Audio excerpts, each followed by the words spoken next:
Coming at you from the frozen tundra that is East Central Alberta, Canada, streaming live on YouTube, Facebook, Float, Odyssey, Telegram, Twitch, and the Prepper Broadcast Network. Welcome back to the workshop where we create community, find freedom, promote preparedness, and share success. I am Toolman Tim, and today is October 10th, 2022, and this is episode 182 of the Workshop Podcast. Today's episode is going to be part one of a two-part episode. I had Ryan Buford from the Next Generation Podcast, the current record holder for the most appearances on the Workshop Podcast. He came on and we spoke about two very distinct topics. We ended up going over 2 hours, so I thought what better way than to split it up. Real quick, let's get the announcements out of the way, and then we'll get on to Ryan sharing a second part of his U.S.A preparedness items. First off, patch of the month, guys. I've picked up a few new subscribers, and I really appreciate it. If you guys are into value for value exchange and you want to get something substantial in the mail every month and support the content I create, patch of the month is the way to go. Go to patchofthemonth.co and sign up. $10 a month, $100 a year, and you get a really cool Velcro morale patch to put on things like water bottle carriers, wallets, over-the-shoulder bags, and of course hats. And I'm looking at you, Brian. They're awesome. I love them. I love sending them out. So if you're looking for a way to support, that's the best way. And if you're looking to become more active in the workshop community, you want to share some expertise you have, or you have questions you need answers to, come by and join the Telegram group. Even if you're not a Telegram user, download the app and come by, because that is where we all interact. It's crazy how well this group has grown, but it's still small enough that you can hop in, get some information, hop out, and not miss 1,000 messages 2 hours later. So come by, join it, become part of the community. And finally, 5 times August, the musician that I got to interview at Prepper Camp, his music just went live for pre-order. He put together an album of the songs he's put out, the political protest songs that he's put out over the last 2-ish years. Physical media, guys. I know. You're like, well, who needs a CD? Well, maybe you don't. But if you're looking for a way to support musicians, that's the way to do it. Buy something physical from them, whether it's a t-shirt, a book, or in my case, a vinyl record, which I'm really excited to get. He's doing kind of a Kickstarter, so if you're a vinyl head, go buy and pre-order that. $35 American at 5timesaugust.com. He's got about 35 days to finish that Kickstarter. When I checked yesterday, there was 60 out of 200 ordered. So he needs to order 200 in order for the company to press them. So let's get him there, guys. Okay, so now let's hop in to the first part of this episode. This is where Ryan comes in and does kind of a follow-up to the episode he did last year, this year, January 30th, where he came in and shared a ton of U.S.A preparedness items. He's done some upgrades. These are some things now that he puts in his gear for winter, but I don't want to spoil it. So let's dive in and chat with Ryan. Hello, Prepper Dad. How's Ryan? How we doing? Good to have you. Very good. Yeah. We shared a tent site for 3 nights not too long ago. Yeah, it was pretty awesome, really. Did you have a good time at Prepper Camp? You know, it was a blast, and like I told you when we first got there, I was like, okay, yep, it's a Saturday. Before you know it, you're going to be packing your stuff on Sunday afternoon and wishing you had more time. It's one of those experiences that just flies by, and even though you think you have time, it makes you realize how much out there you don't really know and how much you can really learn from other people. And it's just pretty awesome. So yeah, I had a blast. It was so much fun. And it doesn't matter. You can tell me, I remember Thursday we showed up, we're getting set up, and you're like, Tim, I'm just warning you, it's Thursday afternoon and Sunday evening is going to be here like that. And it's going to be gone. And I think we had a hell of a time. We enjoyed ourselves immensely. But my God, didn't it go fast? Oh, yeah. Good times for sure. And what'd you speak on? Yeah, go ahead. So I talked about freeze drying and, freeze drying for survival and how to plan accordingly for the machinery, the equipment, what you can and can't do with it. Some of the ways you can, build community with that, especially if you don't necessarily have a bunch of stuff to harvest. You can always resource other people and tap into communities and things like that, and be basically a hub for that, and just kind of be able to share the tools physically and kind of expand your connections and do like that by having the piece of equipment. But other things like, what to watch out for, how much power you're going to need, and what are you going to do if power goes out, that kind of stuff. So it was cool. And Ryan's rather modest, but his show or his presentation, man, if it weren't the highest attended, yours was. Everybody loved freeze. I think there's a hunger for it, but man, he had the groupies. I got to tell you, the women just come up to him at the end of every show. Just it was people wanting questions about. There was actually, it was unreal. There was one gal who came up to me at the end, and she was like, I wanted to be silly at the end and ask you a question, but I decided not to. And I was like, well, what, whatever. What was the question? She's like, well, I was going to ask if you would marry me. Oh. And she was a cute old gal, I was like, that is the sweetest thing. You should have said that. And so beyond this, guys, you got to check this out. So I've mentioned it before. Ryan's been on before, but Ryan is one half of a podcasting duo, father and son, Ryan and Collard Buford. And your son also presented at Prepper Camp. And I got to say, would you think he probably had the record for being the youngest presenter ever? I would say so. I don't know for sure, but I mean, he's 17 and, he was able to take the stage and get up there, and, it's tough talking in front of a crowd of people. And even at that age, at any age, it's tough. And there were some people who came up to me afterward because he was like, yeah, he did good and all this kind of stuff. There's no way I'd have been able to do that. So a lot of people still just appreciated the fact that someone was going to stand up and present on that topic. There was interest, and and he talked about small engine repair, which is huge for preparedness. Oh, and it was a masterclass of what do I want to call it? Like the technical end of things, like the actual scientific breakdown of it. The dude, yeah, he's a genius for his age. He did well. Yeah, and that's the thing. I was like, just be yourself. You know the material. Just be yourself and talk through it, and you'll be fine. And I think by the end of the week, he was definitely doing better. It's a little rough that first day, but yeah, I sat in on his very first one, and like I mean, yeah, he was a 17-year-old kid doing his first presentation, so cut him some slack. But I told him, I said, you got bigger guts than 99% of kids your age, so man, keep it up, and you're going to go far. I was proud of him, and he's not even my son, of course. I was proud of him too. He's a good kid. So you and we always love to beat around odd topics, strange or just not odd, but just different than some people talk. And so I had you on a while ago. We talked about USB and prepping. So you decided, this is going to be kind of a twofer show tonight. But the first part, you've got some updates on your USB and prepping journey, have you? What'd you bring by tonight? So I'm going to try and scroll through this fairly quickly because what I've done is try and add a little bit of redundancy between the USB things that I had on the previous episode or previous show. We talked about a lot of the things that I have that work together, and I've been working to try and simplify some things. I don't remember if I showed this. It's a Key Smart. I love that. This actually has a tile built into it, and when I push a button, it starts to ring.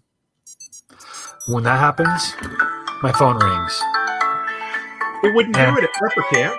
No, that's because it had died. Now, the cool thing about this is I can do it the other way around. Oh. I can push a button on this, and this starts to ring. Do you know the range on it? I've done it a couple 100 feet. But it'll actually show your last location, and it'll zoom in as you get closer. I've lost my keys in the front door before, and that's how I found it. Okay. Just yesterday or the day before, I was on the range, and we were sighting in rifles, so we were doing 50, 100, 150 yards. And we were running four-wheelers back and forth to check, check the targets and stuff like that to make sure, or reset targets or whatever. And I checked my pockets and realized I didn't have my phone, but I remember I had put it somewhere to keep it out of the sun. And I was really nervous that it had wound up somewhere where it could get crushed or rolled into something else or maybe whatever. And I actually had to use it to find it. And it turns out it was in one of the bags on my four-wheeler. So, but I was real nervous that it might have fallen out somewhere in that 150-yard stretch and gotten trampled or who knows what else. So that's really handy, and I've used that a lot. That's so cool. Wintertime, I usually change stuff out. A couple of new things that I got is this. It's a regular Zippo. At first glance, I'm going to see if I can do this at the camera. Sorry. But this actually... Check this out, guys. This is cool. This has it's a plasma built in. I'm not a huge fan of these because of that frequency. It bothers me. But I've always liked this slim style and hard case. I've tried other lighters, and aside from just a regular Bic lighter, it's really hard for me to get through the day sometimes because I'm hard on equipment and I need hard casing around things because they get dropped or whatever. Let me see if I can get this out. Inside this. This is what I was wondering about. Yeah, I wondered how it actually worked. Well, I'm going to show you. So this material, right there. Yep. This is actually a shining material, polishing material. Okay. It's called Never Dull, and it's kind of hard to see on this, but it's got petroleum distillates in it. So it's basically like a fire starter that fits within the cap. Oh. And underneath of this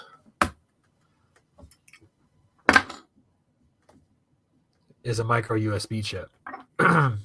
One of the reasons why I put this in here is because as long as I have my lighter on me, I have a second source of ID or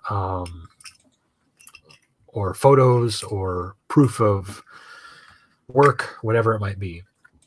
And to me, to be able to get back to this Zippo style again was definitely worth it.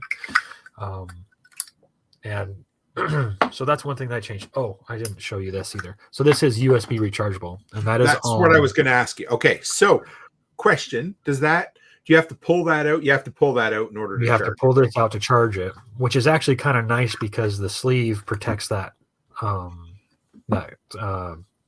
orifice. Yes. And I find that a lot of times if you do not have something that protects that, it will get dirty, corroded, get stuff up inside of it. So this is one of the recent additions. And that micro US or the micro SD card just sits flat in the bottom, or does it have a what do you call it? Doesn't actually fit up into a slot. So just for everybody who's out there, Ryan's a bit on satellite internet tonight. So if we lose him at any point and he freezes, there he is. So does no worries. The micro SD card, does it just sit flat in there, or do you?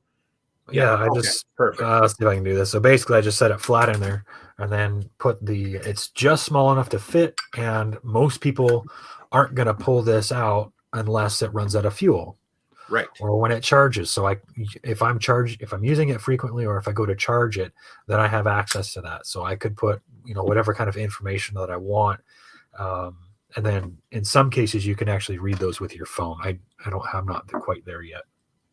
But the idea being that, I could put maps on there, whatever I need.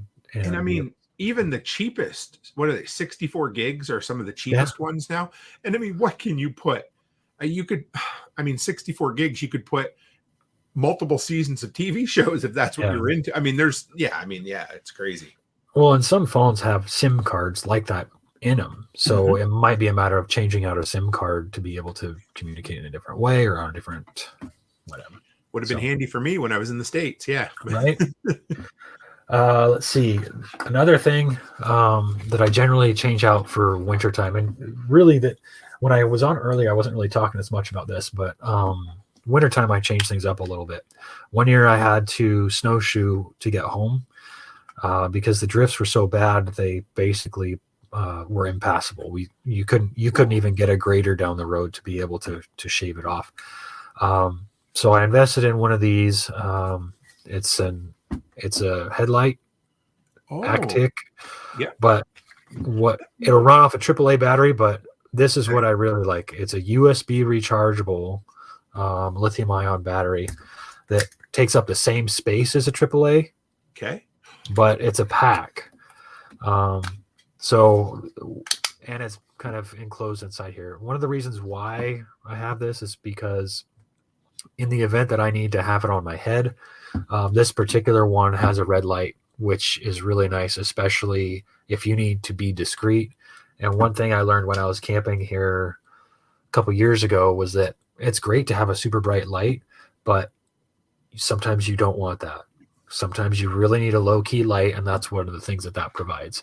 Also, if I have to work under my truck or something, then I can put it on and, have, if I'm changing out a tire, I'm doing something like that, I have both hands free. I'm not worried about that. Got a shout out to my daughter. My other daughter dropped in tonight. So, hey, Gracie. Hey, Gracie. She's just here for Thanksgiving dinner. Oh. So, yeah. Oh, happy Thanksgiving, by the way. Thank you. Yes. She brought my 4 hairy grandchildren, all 4 dogs with her. So. Nice. And the red lights, am I wrong? They help you preserve your night vision as well, right? Absolutely. Yep. Yeah. And you can read better. So if you're lost or you're orienteering, that's way better for you. So I'm going to show you one more new thing, and then I'm going to I'm going to wait on this one for 1 second if we got time. Oh yeah, we're good. I'll make as much time as we need. I always enjoy talking to you. So, and this is stuff that, like, the headlamp is going to be like maybe in my bag or my truck or something like that. I'm not going to physically carry it on me. This is something that I physically carry on me at all times. This is a Nebo Slim Plus, and you can kind of see I've beat it up a little bit, and it has withstood quite a bit of punishment. I like this because it's got a magnet on it. Yes, it does. You can hook it to the hood of your truck and be able to work underneath of it if you're doing something. You can stick it on the rim of a tire if you're out, or you can use it to identify materials that are ferrous, which can be useful if you need to do certain forms of work or whatever. Or if you need to find out, hey, this thing looks like gold or whatever, but then it pulls up with iron in it, basically, then it's junk or garbage or whatever. Now, this light is extremely bright, but what I like about it also is that it's got one of these laser pointer, which in the field, it's nice to be able to have a laser pointer. So you can be like, oh yeah, hey, I need you to take a look at that pipe over there that's running right along the wall or whatever. You can also use them for training dogs, right, or guiding dogs. Or if somebody just sees that in the distance, they tend to slow down if you're in a pinch. Might buy you a couple seconds. I might not have a firearm with me, but having the impression of a firearm can sometimes deter people. Now, one of the other things I like about this is it's also USB rechargeable. Nice. And it, if I can get this thing off, it acts as a power bank. Yes, it does. So in this way, I have one source of power. So this is one. This. Oh, we lost him again. He froze up for a second. He gets so excited about talking about the USB stuff that I think he might still be on Starlink. I can't remember, but he doesn't get the beeping as much anymore. So we'll give him. There he is. Sorry about that. No, don't worry. So this is a Zippo hand warmer. I lost it in my, because I couldn't find it for the show, and I was like, God, where the hell did I put that? And I looked in my coat pocket in my winter coat, and there it was. So I haven't done anything with this since last winter, and I've got, let's see if I can see that, 1 bar. That's 2 crazy. bars. Yeah. So that's been set. Oh no, wait a second, that's my controls. Let's see if I can figure out how much juice I have in this thing. I've heard good things about them. They're exceptional. What's nice about these is they are also USB rechargeable, and they are also a power bank. 5,500 milliamp hours, and it's already starting to get warm on me. I got to figure out how to turn this thing off. And it's crazy because, from what I understand, I mean, to generate heat is a fairly big drain on the batteries, but they've managed to do pretty good with it, I think. Oh yeah. And what's nice is you can actually sling it, wear it in your shirt or in your coat or in your pocket or whatever. And that will help you. Like I'm thinking along the lines of, hey, I'm going to get stuck in the snow. That's probably wintertime. That's the most common hazard or thing I need to be prepared for. So that's where this comes into play, because if I leave my car on and running, I'm going to drain fuel faster than I'm going to drain that battery. Right. But if I'm just using it to charge this and wear it inside the vehicle, then I can turn on the vehicle, keep warm while it's running, shut it off, and then basically stay warm with this longer. So it'll extend the life of the vehicle or fuel that I'm burning up in the event that I'm stuck for more than a day or two, because I don't want to have to walk. But if I do, then I can take the heat with me. It's that submarine mindset. It was Stephen Harris used to talk about it. They'd go up, they charge the batteries, and then they would run silent, run deep. They would basically charge everything up when everything was running full, and then they would take the power with them as they needed. So yeah, I like that. So that's two sources of power. I think I might have shown you my phone last time with the case. This is actually an iPhone. Share it again, though. You showed me at Prepper Camp, and I love that. I got to yeah. So this is actually a Mophie case. So there's you can see I've abused this thing pretty bad. Throughout the day, it will run off of the battery and charge. So I don't know if you can see that. Is that a? Yeah, no, that's the wrong side. It's hard. One of them. Well, anyway, so it'll actually charge the phone in between uses. What I like about these is whenever you have a case that can come apart, you have a place to put stuff. Okay. Yep. Even one bill is enough to be able to get you through. And sometimes if you lose everything but your phone, then you can still at least barter your way to the next town or pay for someone fuel, that kind of stuff. So definitely useful for that. Plus, what it does is it takes that iPhone and it makes it match my other platform. And that to me was critical. I really wanted to make sure that happened. So you centralized on USB mini or micro? I can't remember. Yeah, and we talked about this a bit at Prepper Camp, but it kind of appears obviously the standard's changing, isn't it? Yeah, it is. So, and luckily there are advancements to where the change in the cord isn't as bad as it seems. And here's an example. So this is a cord that I have on my keychain that can come off. Okay. USB on one side that plugs into whatever. And this is what I thought was really intriguing. This is a dual cable. This will go into an iPhone and a micro USB port. It's the same cord. Yeah. And it looks like it's almost the same shape as a USB-C, but it will not work for that. So it's possible that eventually we'll start seeing some of those things pop up where, we might have 2 or 3 different styles, but you can make minor changes to the cable itself, or something where you can have one cord that can power an iPhone, a micro USB, and a USB-C. So I love it, because whether we want to or not, I think USB-C is going to be the standard going forward, and just got to kind of live with it. Did you see the EU just passed a law forcing Apple to adopt USB-C if they're going to have a charging port really? Yeah. Which never works good when the government forces something, because I think what will happen is they'll just go wireless. They'll say, well, if we can't do it, we'll just go MagnaSafe, and then all of a sudden, and they'll play it off as they're being environmentally friendly. But real quick, guys, I threw the link to Ryan's first appearance. This was back, had to do some digging to find it. It was back January 30th, almost a year. So I wonder if I actually talked about my vest. I'll get to that here in a second. I wanted to show these off too. These are power supplies.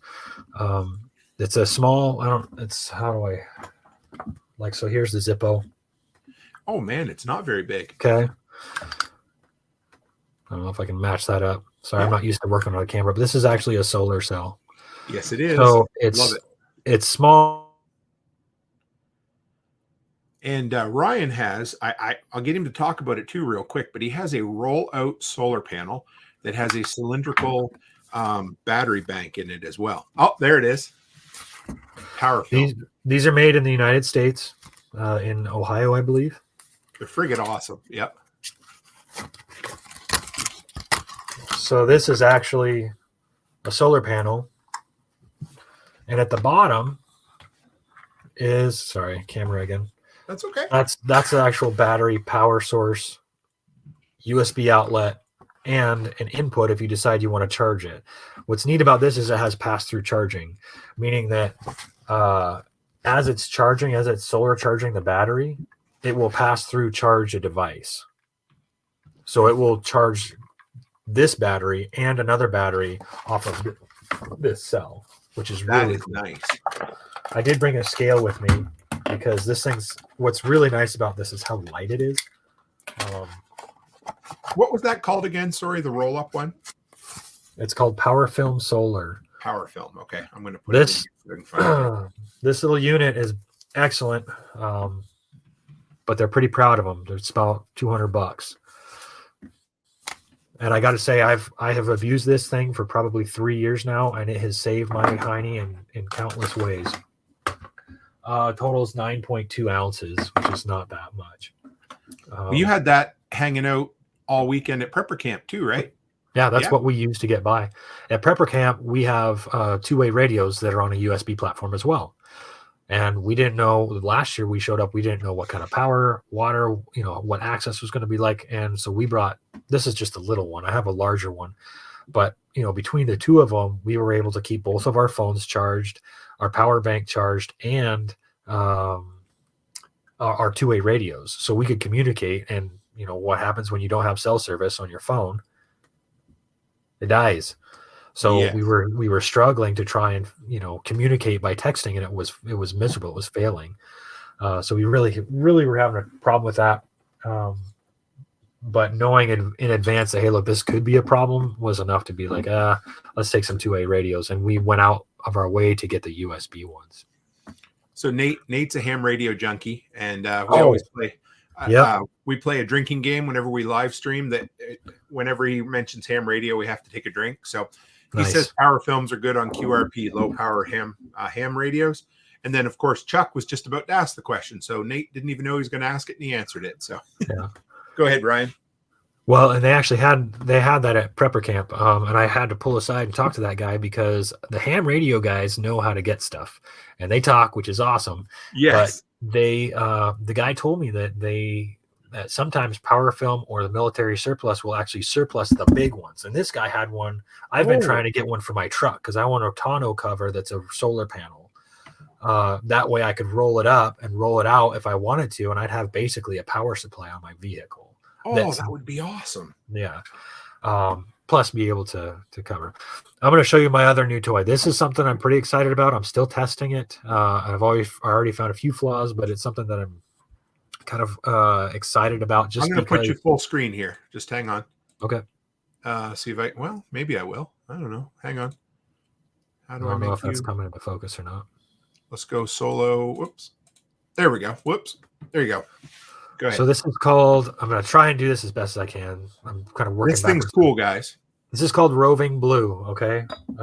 For comparison, let's see if I had a pen up here somewhere. Be similar to like a Streamlight flashlight, wouldn't it? The small one? It's smaller than that. I mean, is it really? Oh, okay. Yeah, it is. It's about the same size as a pen. Okay. So what this is an ozone generator. On one side, you have a stainless steel probe with a specially treated piece on the inside, basically. And then it has a USB rechargeable inlet. And what it does is it generates ozone. So you put a shit through a certain sequence.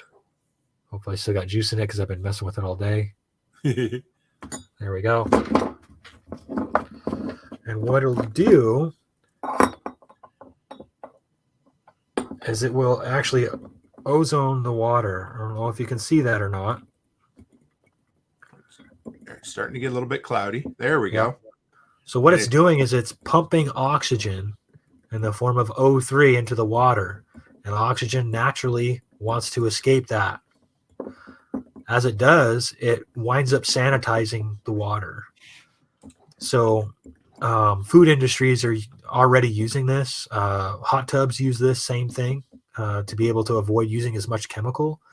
And after about 30 seconds, this is probably, I don't know, 6 ounces or so, then it's done. Pull it out. And I could do it again if I wanted to. And there's like a little indicator light that'll say, hey, if you want to do this again, go ahead and pop it back in there. We'll have some fun. Eventually, this water will clear up within about, I don't know, 30 seconds or so. And you can kind of see the suspended particles in there. Not really particles. It's more like, I don't know if I can get close enough to where it actually does anything. Yeah. But it separates out. And then it's basically oxidized that water. When it's done, you can drink it just like anything else. This is just tap water. But one of the reasons why I like this is because it's small, it's compact. I have no other water filtration on me. So being able to do that, it's really powerful because this was a main weakness of mine. The guy that sold them actually said that if you oxidize stuff while, like, let's say that you have water and you oxidize the water while you pour it on a wound or a scrape or an abrasion of some kind, it will help to sanitize that because it's basically oxidizing the wound.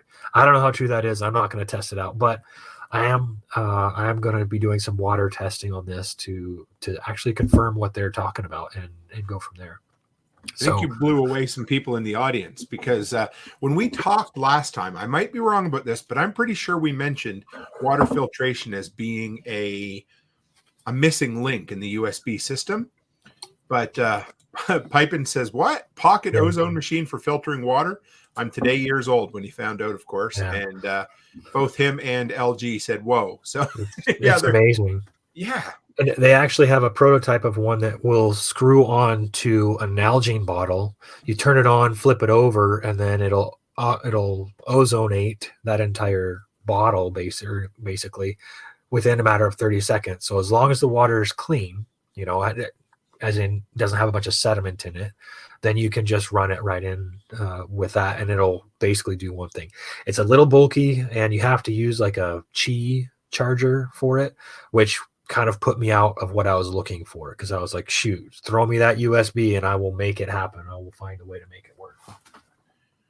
I pre-ordered. I bought one of the Nalgene bottles. You did? Put you on the list. Yeah, it's like, I don't know. They're cool. I filmed a commercial with them while they were there. And so I got a video kind of them explaining the product. So I got to get that uploaded before too long. But yeah. Now, are you cold? You putting a vest on? This is the last piece. This is my some of my winter gear that I never leave home without.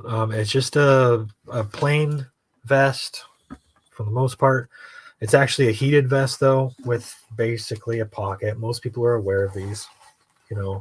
Inside the pocket has a built-in USB cord, and then you plug in a power bank. Now this one's 15,000 milliamp hours. You can do. I could do one of these other ones. It just won't last that long. One of the reasons why I like this coat is because the button to turn it on is inside the coat. Very cool. And sometimes you can find these and the button's on the outside of the coat, but it's always glowing when it's working. So if you need to be discreet or if you don't want light signature, then you can actually hide it and still be able to stay warm. Now, obviously, this isn't going to do anything if you're an infrared, type of situation. It's probably going to light you up or the whole field. But this is a lifesaver. I use this when I am plowing snow on a four-wheeler. Just throw basically a waterproof coat over the top of it, maybe a sweater, and I'm good to go for several hours, which is sometimes as long as it takes for me to get going. So that's the kind of stuff that I generally tend to keep on hand, especially in the wintertime, because here in the North, we really have to be careful about exposure. And I don't know how many times I've heard stories where somebody left their vehicle because they took an adventure because it was nice out, got caught up in a snowstorm, got lost, and then didn't know which way was home. And then they decided to go trekking to try and find the way out. And then somebody finds them a couple days later. you know. Mm-hmm. And I don't. That's one of the things where it's like you can't mess around with that. Heat stress, cold stress, it's not worth it. Limited supply said having the button on the inside, you're less likely to turn it off by accident as well. Yep. Well, and go I ahead. pack wood and stuff. So, Right. I mean, if I needed something that was going to be quiet, and what's nice is it's really quiet. Oh So, yeah. if you're going through the woods or something, some of these will have like a, like felt or fleece on half of it, but then like some sort of nylon on the upper half, and that can be pretty noisy. It's that rustly noise, like Yeah. you sound like you're walking in leaves all the time. Yeah. So I mean, it's decent and it wasn't too expensive. So, I mean, for what it is, between that and the hand warmer and just the ability to keep stuff rolling, it really makes it to where these things all work together in a general survival scenario. Nate wanted to know, do you know the brand of the vest? I don't. I probably ripped it off. I usually rip off brands. Oh, it says Vin Mori. It's probably some junk off of Amazon. Okay. And this is a small. It actually they run large, so this should be tighter on me. I'm a small guy, but it's still enough to where I could wear a sweater underneath of it and then clothing on top of it. And what's nice too is it's thin, so you could have that heat layer inside if. Oh, yeah. So Chuck just brought up here, and Chuck knows too. He said waterborne illness is what kills people in a grid down scenario. So that little 003 generator, which is crazy, they were able to pack that small little generator into a pen size unit, because ozone generators have been traditionally really, really expensive. But Chuck was just saying about waterborne illness is one of the worst killers in a grid down scenario. And it's a huge, for me, I mean, I'm just, I get it. I know that you can put sand and rocks and charcoal in a bottle and flip it over. It'll come out clear. But there's still that side of me that's like, is that really going to catch all the viruses and all the bacteria and all the stuff? That's where this thing is like, okay, I'll throw some stuff and maybe it'll be a little murky, but if I got sediment out there, I can drop some ozone in there, and at least I can make sure that it's sanitary, and I'm not going to get giardia or some, waterborne illness and, basically dehydrate because I'm going out the back end. Right. And I asked her, I said, like, is this, does this filter out any of the same type of things that a Berkey would take care of? And she said, yes, it doesn't handle with solids, but anything that a microbial filter would take care of, this will deal with. So when I get that commercial up and going, when I get the video up and running for her, the testing they put it through, military testing. Did she tell you a little bit about it? I don't think so. Yeah, I mean a little bit, but she was talking more the FDA side, because I was like, is this a bunch of hocus pocus or what? Okay. We might as well go down this road. James and I had the conversation at prepper camp. I said, every time you go to these events, there's always somebody selling some sort of magical device that supposedly works with water. And so at first I kind of rolled my eyes, and I give them a wide berth whenever I'd go by. And then James is like, you got to go over there and talk to them. This is really cool. And it is. It seems like it really works. Yeah. And I was really impressed with it. Like I said, I'm going to do some analytical testing on it, because I want to see what's really happening here, and do it at different times of year, because where I live, it's right around the first thaw of the season. Mm-hmm. Everything that's been suspended in the ground goes into my well, and it's not necessarily, but what it does is it taints the water. It turns it yellow. Mm-hmm. So we have a household RO filter, but if that should fail, then at least I've got something small, a small backup where it's like, hey, I need a little bit of water. I don't need a gallon of water. I just need a drink. Make it go. Right. And that'll go great in a bug out bag. You can throw that in there with a, what is it? Life straw as well, if you wanted one. But I mean that, yeah. It's called Roving Blue. It looks like Chuck mentioned, was kind of curious. I think they're here in the United States, Minnesota maybe, or something like that. I actually talked to her about becoming a Canadian distributor for it. So that may come to fruition at some point. But you know what would have been cool is they'd have put a little LED pen light on the end of that as well. Yeah. But that's just me. So I think, there's a couple of improvements I can see right away. So I kind of like this. But if you guys are interested in these, I would hold off until Tim can get his connections with this gal, because he might be able to get you some goods, a deal or something like that. I think so, because they're very proud of it, and rightfully so. But it was well over 100, wasn't it, Ryan? Do you remember? Well, yeah, it was $150. Yeah. And I don't spend a lot of money unless I am like this. I mean, that's $180, and there's $150. Okay, there's what, $330 in my hands that I could lose, break, get stolen, whatever, but they could also save my life. And some people spend a lot of money on really good knives or other stuff, but this is $50. So I've got probably $600-700 worth of equipment just sitting in front of me that weighs about 3 pounds on my person. But if that $600 gets me through even one dire situation, then it's worth it. So I don't know. I guess it's useful to me, I think. In your system, I mean, so the stuff you have, like you said, and we talked about this at Prepper Camp too, but I mean, like you said, you don't spend on just willy-nilly stuff, but you're willing to spend on something that's quality and is going to do the job for your system. Mm-hmm. Yeah. And I love your interconnectedness, how everything, is an input and output device, and almost everything's compatible with one another. And yes. Yeah. Chuck said he saw it for $150 on Amazon. Yeah, that's about fair. So I guess I didn't get ripped off at Prepper Camp. Yeah. So I'm going to show you one more, and this is kind of an odd one, but I found this and I was excited for a couple of reasons. This is a razor, an electric razor. Oh. With a normal plug on one end and a USB on the other. Now, most people will be like, "Oh, what?" And this is about $20. You can get them at like Rite Aid. Yep. They can turn on. Yeah, it's still not. It was dead, so I can't really show you how it works. But it's basically just a push button. What I like about this is the portability and the potential, like the platform side of it, where it works with like another charging device, basically. Right. The reason is because, especially now, in the event that I would need to wear a respirator, if I am not clean shaven, that respirator isn't going to do anything for me.